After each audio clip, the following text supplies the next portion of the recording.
Antes de que existiera el bullicio de las avenidas, antes del cruce de trenes y del eco de motores, hubo un instante en el tiempo en que todo era silencio y frontera. Antes solo corría el río. La tierra dividía más que un territorio, dividía destinos. Esta es la historia de Nuevo Laredo, de cómo un grupo de personas eligió seguir siempre con la patria y fundar una nueva vida. De cómo con raíces profundas y convicciones firmes, nació una ciudad al borde del mapa, pero en el centro de muchas historias.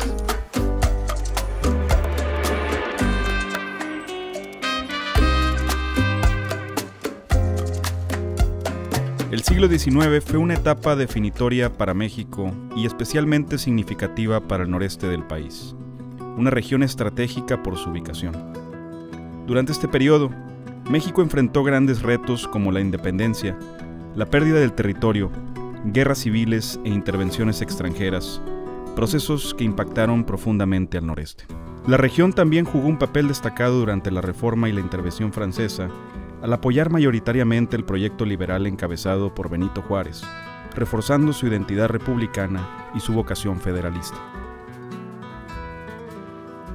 Durante el Porfiriato, el noreste fue uno de los motores del crecimiento económico gracias a la expansión del ferrocarril, al desarrollo industrial y al fortalecimiento del comercio transfronterizo, elementos que sentaron las bases del México moderno.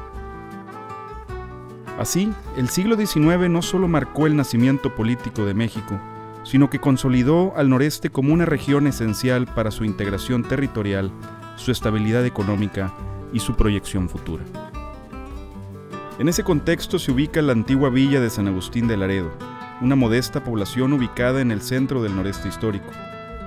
Yo considero que es muy conveniente para una mejor comprensión de lo que es la fundación de nuestra ciudad, de la cual se presume que estamos muy orgullosos los neolaredenses. Considero que es importante conocer el antecedente al que te refieres, ¿verdad? La fundación del antiguo Laredo pues, fue en 1755, 12 años después, con los autos de la General Visita, se estableció ya legalmente la situación de una villa, la constitución de una villa. ¿Y en qué consistió? Pues que se estableció un fondo legal que en ese entonces normalmente estaba en forma de cuadro, por 100 hectáreas aproximadamente, y en el caso de la Villa de Laredo estaba ubicada completamente en la margen izquierda del río Bravo. El fondo legal estaba completamente a la margen izquierda. Ahora bien, también se establecía en ese tiempo un área ejidal. Esa área ejidal, partiendo del centro de ese fondo legal, por una extensión aproximada de una legua que se mencionaba en aquel entonces, que era equivalente más o menos a 5,000 y pico de metros, ¿verdad? A partir del centro del fondo legal y en todo su contorno.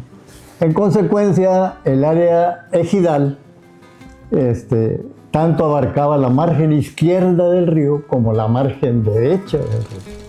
Esta población vio alterada su dinámica al redefinirse la frontera como resultado de la guerra contra Estados Unidos. Esta circunstancia geopolítica obligó a esta villa a modificar su territorio y a asumir su nueva adscripción a Estados Unidos. Los habitantes, por su parte, hubieron de decidir frente a la disyuntiva de permanecer para convertirse en estadounidenses o migrar para seguir siendo mexicanos. Algunos vieron la conveniencia de quedarse, mientras que otros decidieron cruzar el río para asentarse en suelo mexicano y conservar así su nacionalidad original. Un aspecto muy importante fue que se dio el término de un año para que se decidiera, ¿verdad?, si los habitantes de ese perdido territorio querían dejar de ser mexicanos y ser ciudadanos de los Estados Unidos o querían seguir siendo mexicanos. Resulta que, independientemente de lo que haya pasado en otras partes, en lo que fue la Villa de Laredo, lo que era en ese tiempo la Villa de Laredo, pues fue de que muchos que habitaban el fondo legal, que estaba completamente de aquel lado, ¿verdad?, porque había tanto habitantes de aquel lado como de este lado del río. Pero los que vivían de aquel lado pues eran los que tenían que decidir si querían seguir siendo mexicanos, ¿no? Entonces yo considero que era un acto eminentemente patriota. Esas gentes, muchas de esas gentes que habitaban ese fondo legal, pues quisieron trasladarse, quisieron continuar siendo, tener el idioma español, tener la religión católica, tener las costumbres mexicanas y sobre todo querer seguir siendo mexicanos.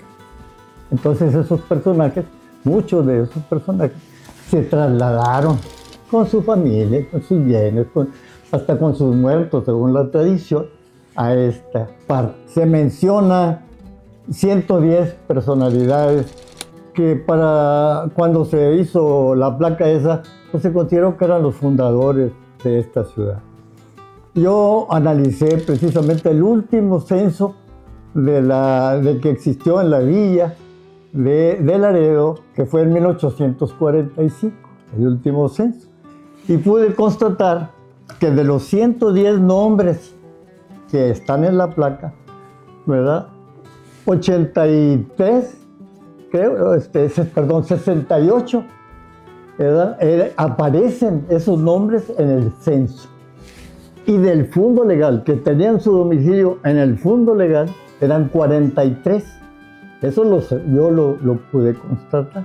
Y 25 ya vivían de este lado, pero aparecen también en esa relación que se tiene de 110 nombres. Entonces se pudo acreditar, ¿verdad?, que esas gentes, claramente lo dice el censo, las gentes que estaban en el fondo legal y los que vivían del otro lado del río. El mismo censo te dice quiénes vivían del otro lado del río y luego te da la relación. Y yo la constaté y 25 ya vivían. Me explico, acá de este lado del río, pero 43 sí vivían. ¿Entiendes? Entonces, o sea, son 43 familias. El movimiento de traslación de la población fue coordinado por Andrés Martínez, alcalde de la villa de San Agustín de Laredo, siguiendo las instrucciones del gobernador de Tamaulipas, Francisco Vital Fernández, quien en comunicación fechada el 15 de junio de 1848 le hizo saber que el territorio de la villa había dejado de ser mexicano, por lo que le pidió trasladar su gobierno a la margen derecha del río Bravo y establecer una nueva villa mexicana que llevara por nombre Villa de Nuevo Laredo, en recuerdo de la población perdida. Creo que el caso de los dos Laredos es un ejemplo singular, sobre todo por cómo nació esta población a partir de un conflicto internacional.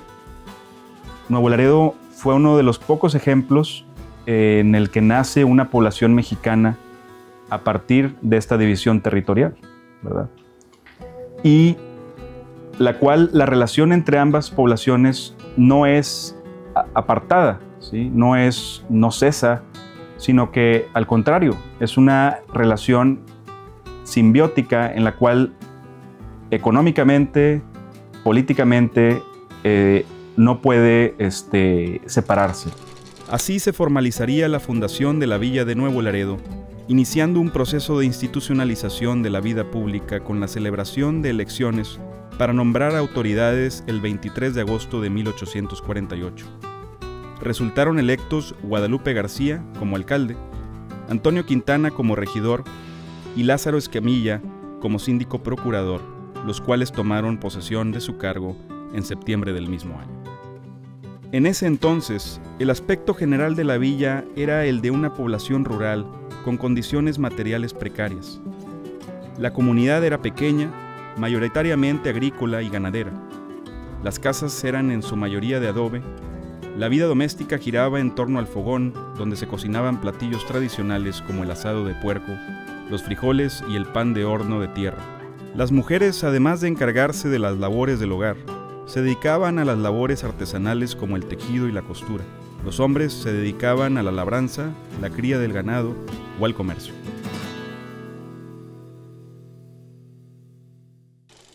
El censo realizado en diciembre de 1848 contabilizó 507 habitantes distribuidos en 118 familias. Para el año siguiente aumentaron a 614 habitantes y 131 casas y jacales. Entonces la villa contaba con una pequeña escuela auspiciada por los propios habitantes y correo semanal con las poblaciones más desarrolladas de la región. La villa de Nuevo Laredo iniciaría un proceso de consolidación y diferenciación respecto a la villa de Laredo. Sin embargo, su origen común las mantendrá unidas a pesar de las circunstancias. Durante los primeros años, los fundadores enfrentaron desafíos propios de vivir en una frontera recién definida y poco protegida. Así, estuvieron a expensas de los constantes ataques de los llamados indios bárbaros, los cuales cesaron hasta finales de la década de 1870. Las incursiones consistían principalmente en rápidos ataques a rancherías y pequeños poblados con el objetivo de obtener caballos, ganado, armas y en algunos casos prisioneros. En la villa de Nuevo Laredo, los vecinos armados se sumaron a una compañía de Guardia Nacional organizada por el gobierno de Tamaulipas para hacer frente a tal amenaza. Naciones de indios bárbaros. Naciones de indios bárbaros comprendía este concepto grupos de más de 30 a 400 grupos de indios, belicosos todos, con excepción de los de la región huasteca, que fueron los indios Olives. Aquí en esta región de lo que hoy es Nuevo Laredo, Laredo, Texas, prevalecieron los grupos de los lipanes, los comanches, los apaches, los garzas y los pajaritos. En el siglo XIX, todavía hay fechorías que cometían estos grupos, pero así como cometían esas fechorías, repito, todavía ya entrado el siglo XIX, fueron sometidos al exterminio, a la reducción. Otro de los desafíos que afrontaron los habitantes de la villa de Nuevo Laredo fue lo relativo a la cuestión fiscal. Su condición de fronterizos los puso en desventaja, por lo que pugnaron por contar con un régimen tributario justo y equitativo que permitiera promover el comercio y progreso de la villa. Dicha exigencia, sumada a las turbulencias políticas ocurridas en el país que impactaban en la frontera, resultaron en la instauración de la aduana de Nuevo Laredo el 26 de agosto de 1855. La regulación de los intercambios comerciales con las poblaciones vecinas y la entrada en vigor del decreto estatal de la zona libre en 1858 permitieron que la villa experimentara una nueva dinámica económica. Este decreto fue avalado por Benito Juárez en 1861 y por Porfirio Díaz en 1885, que lo extendió a toda la frontera norte. Permitía a los habitantes de las poblaciones fronterizas traer artículos extranjeros para consumo local sin pagar derechos. La zona libre se suprimió en 1905. La actividad económica desarrollada en Nuevo Laredo a partir de la instauración de la aduana recibió impulso con la introducción del ferrocarril a fines de 1881, proveniente de Corpus Christi, Texas. Pero se potencializó cuando esta frontera quedó conectada con los principales centros económicos de México y del sureste tejano, con Monterrey en 1882, con Saltillo en 1883 y con la Ciudad de México en 1888. Si determinamos cuáles fueron una de las etapas más importantes para la historia de Nuevo Laredo, sería el siglo XIX, sobre todo por también el establecimiento de la aduana y la introducción del ferrocarril, la cual, elementos que le darían pues la identidad económica y el impulso económico a estas dos villas. A partir de entonces, esta villa vería modificada su estructura social y económica. Se alteraría la centralidad de las poblaciones para ubicar a Nuevo Laredo como el epicentro regional. Cambió el ámbito demográfico con la llegada de pobladores de la región y en términos comerciales se acrecentaron y diversificaron los intercambios. De esta manera, Nuevo Laredo pasó de ser una modesta villa a ser una población relevante en términos regionales y nacionales. El gran cambio que experimenta Nuevo Laredo es en 1882, cuando llega el ferrocarril desde la ciudad y conecta Nuevo Laredo con Monterrey y la Ciudad de México. Porque aquí un año antes o unos meses antes habían llegado los trenes de San Antonio y de Corpus Christi. Entonces, sobre todo el de San Antonio era la vía más adecuada y más rápida para que grandes compañías de teatro, de drama, de ópera, de zarzuela, espectáculos de circo, etcétera, viajaran de una gran ciudad a otra gran ciudad. Por ejemplo, de la Ciudad de México, si tenían eventos en San Antonio, Houston, Dallas, pues tomaban el tren y tenían que cruzar por esta frontera. Eso fue un parteaguas para la cultura en Nuevo Laredo y en Laredo, Texas, porque las compañías, al tener que cruzar por aquí y al tener que cambiar de trenes y cruzar la aduana y cruzar la migración, pues preferían quedarse 1, 2 o 3 días y entonces ofrecían presentaciones tanto del lado mexicano como del lado americano. Entonces, de 1882 a 1900 tuvimos una intensa actividad cultural en los dos Laredos, derivado de este modo de transporte de las compañías. Teniendo en cuenta lo anterior, el 20 de octubre de 1891, el Congreso de Tamaulipas aprobó el decreto por el que la villa de Nuevo Laredo elevó su estatus al rango de ciudad. Esta iniciativa, presentada por el gobernador Alejandro Prieto, la justificó con la antigüedad de la población, la importancia de su comercio, su relación con el interior de la República a través del ferrocarril, las contribuciones que la aduana generaban para el fisco federal y, en general, con el progreso que Nuevo Laredo había experimentado en todos los ámbitos. En ese contexto destaca la figura de Santiago M. Belden. Él fue presidente municipal en 1889, 1890 y 1892. Durante sus gestiones, se llevaron a cabo importantes obras públicas que impulsaron el desarrollo de la ciudad, como la introducción de la energía eléctrica, el alumbrado público, la planta potabilizadora, la construcción del Palacio Municipal, el edificio de la aduana y el actual templo del Santo Niño de Atocha. También, durante su primer gestión, se inauguró el primer puente internacional para vehículos y peatones que conectó a los dos Laredos. Don Mateo Matei llegó pues de Italia en el año de 1865, si mal no recuerdo, y de ahí en adelante lo vamos a ver desarrollando mucha obra escultórica, arquitectónica por parte de él. El hecho es de que cómo vino a parar don Mateo Matei a Nuevo Laredo, pues a instancias e invitación del señor Belden, que repito, fue un gran benefactor de la ciudad. Aquí el señor Mateo Matei, arquitecto, desarrolló mucha obra.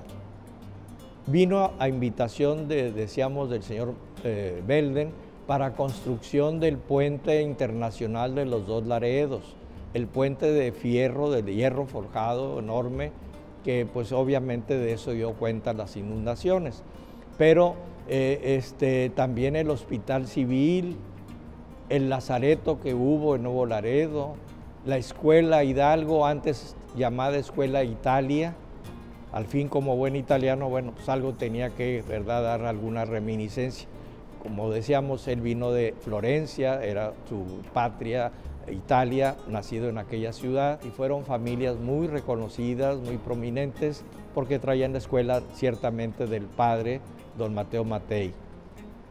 Hombre probo, hombre generoso, y lo describen sus biógrafos como un genio dentro de la arquitectura que volcó esos conocimientos para el desarrollo de nuestra ciudad, desde el punto de vista urbanístico y del desarrollo artístico. El templo del Santo Niño, en lo que se refiere a los altares mayor y laterales del mismo, son obra del señor Mateo Matei. También las columnas y las cornisas. El templo masónico también, que todavía guarda algunas reminiscencias de lo que fue precisamente esa obra del señor Mateo Matei, porque pues ciertamente que luego la picota, ¿verdad?, y la incuria de la gente no conoce y destruye. La aduana de Nuevo Laredo, precisamente aquí a unos pasos, también es obra del señor Mateo Matei. y hay otras muchas que se escapan a la memoria, pero dejó obra, pues, de tal manera que esto sirvió como un aval, podríamos decirlo, para que en las gestiones a que fuera elevada la villa de Laredo a ciudad, pues se pusiera como precisamente como un antecedente que ya estábamos más desarrollados. Para ese tiempo ya había tranvías de tracción animal, es decir, no tranvías eléctricos, pero había tranvías de tracción animal. En el rubro de la educación formal, en la villa de Nuevo Laredo comenzó a funcionar una escuela en 1850 por iniciativa y sostenimiento de los propios pobladores. Para 1891 había 2 escuelas públicas de niños y otras 2 de niñas. También 2 escuelas privadas, una de niñas y otra de niños. En total, eran 612 alumnos que recibían instrucción en Nuevo Laredo. Para la década de 1880, ciertos sectores de la población se organizaron en torno a intereses comunes. Así, destaca la formación de logias masónicas como Redención, Libertad y Luz de la Frontera. La masonería se conoce oficialmente hasta 1881, en que se hace un recuento de la primer logia masónica que se conoció aquí en Nuevo Laredo. Aquí surge la masonería oficialmente, y dentro de ese grupo de masones, en su calidad de ecónomo, aparece el nombre de Juan E. Richer. Y Juan E. Richer, pues como lo conocemos históricamente hablando sobre el Nuevo Laredo, pues fue uno de los integrantes de la primera logia masónica Redención 27, que estuvo funcionando en Nuevo Laredo. Dentro de ese grupo, pues estaban también don Andrés F. Garza, que fue el primer venerable maestro que se conoce oficialmente también como integrante de esa primera logia. La masonería ha sido factor importante dentro del desarrollo social y económico de Nuevo Laredo. Podemos mencionar en concreto a don Juan Richer, primeramente porque fue el autor de la primera historia compendiada de Nuevo Laredo. Dentro de los antecedentes que hay, existe la posibilidad de que 5 de los elementos de aquella primera logia masónica de 1881 hayan colaborado con don Juan Richer para la obtención de tanta información estadística de que consta el libro que creó don Juan Richer. ¿Qué es la masonería? Es la conjunción de los más altos contenidos de las culturas de los pueblos de todos los tiempos, lo cual científica, filosófica y espiritualmente se proporcionan en forma recíproca a los adeptos de esta angustia institución, quien a su vez los difunden individualmente en el mundo profano, incrementando con esto la acción y su prestigio, y ante todo llevar el bien a la humanidad. Es una asociación universal y apoyamos mucho a las cuestiones humanas, a toda la humanidad. Y de organizaciones mutualistas como Alianza y Fraternidad, la Sociedad Obrera Hijos del Trabajo, Minerva, la Sociedad Mutualista Femenil Unión Obrera y la Sociedad Concordia. Esta última construyó el Teatro Concordia, que desde 1885 fue un referente sociocultural de Nuevo Laredo. Ahí se hacían presentaciones teatrales y artísticas de diversa índole, así como eventos cívicos. En el caso de Nuevo Laredo, el teatro principal que teníamos allá fue el Concordia, que fue construido en 1885, o sea, 2-3 años después de la llegada del ferrocarril. La Sociedad Mutualista Concordia construye el primer edificio, un teatro muy, muy bonito, que originalmente estaba en lo que hoy es la primaria Miguel F. Martínez, es atrás del Palacio del Palacio Federal, ¿sí? Ese edificio estuvo de 1885 a 1905, fue el recinto principal tanto para eventos locales organizados por aficionados, por escuelas, etcétera, como el recinto en donde se presentaban estas óperas, zarzuelas, vodevil, etcétera, y un poco después cine, cuando ya empiezan a llegar las vistas cinematográficas, como se les llamaba. En 1905 es destruido por una tromba, un ciclón que llegó a la ciudad y destruyó varios edificios, y la Sociedad Concordia lo empieza a reconstruir. Hay muchos eventos para ello, para recaudar fondos, y en 1906 se reconstruye, pero ya en la siguiente ubicación, que era por la calle Ocampo, frente a la Plaza Hidalgo. Además, la Sociedad Concordia formó y puso en servicio una biblioteca pública. También se constituyó la Sociedad Recreativa Juventud Neolaredense. La prensa local de la época desempeñó un papel importante como plataforma para la expresión social, política y cultural. No solo difundía noticias, sino que fue un espacio para el debate público, la difusión de ideas liberales, nacionalistas e incluso como constructora de identidad regional. El Laredense, editado por Juan E. Richer, fue el primer periódico que circuló en Nuevo Laredo a partir de 1881. Luego se sumarían otros semanarios como El Orden y El Municipio, El Domingo, La Prensa Libre, El Eco Liberal, La Zona Libre y El Siglo XX. También algunas publicaciones de corte educativo como El Alfa y La Niñez. En esta área destaca Juan E. Richer, no solo por ser el pionero en el periodismo local, sino también por su trabajo como historiador. En la reseña histórica compendiada de Nuevo Laredo, Richer consignó lo ocurrido en esta población desde su fundación hasta el año de 1900, siendo este texto la primera historia escrita sobre Nuevo Laredo y la principal fuente documental para la historia de nuestra ciudad. La dinámica que tuvo lugar en Nuevo Laredo durante el siglo XIX no fue ajena a la influencia del Laredo tejano. A pesar de la separación forzada tras la firma del Tratado de Guadalupe Hidalgo, ambas poblaciones no experimentaron una ruptura abrupta. Muy al contrario, vivieron un proceso de constante interacción e interdependencia en términos comerciales, sociales y culturales que habrían de permanecer como la base del desarrollo de ambos Laredos en el futuro.